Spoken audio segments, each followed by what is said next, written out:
I was born in Russia, and then we were deported to Siberia. So I spent in Siberia a few years, and after that, as a refugee, we moved to Iran, and after that to Syria, and then to Lebanon, and then finally, after living in Lebanon for quite a few years, me, my wife, and my little daughter, we immigrated to Canada, and we came directly to Vancouver, where basically I have been living for the last 42 years.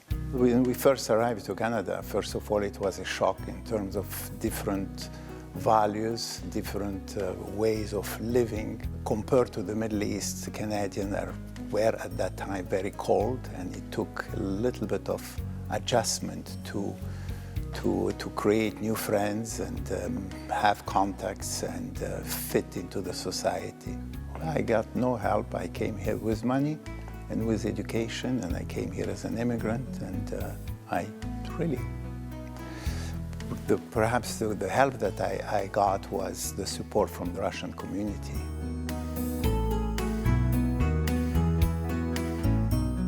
When I was in the Middle East, I went to a French university, and I got a degree in architecture.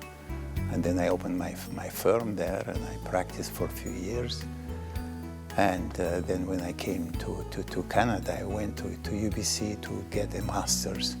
And that allowed me very quickly to understand how the profession works. I was very fortunate to be part of a big firm.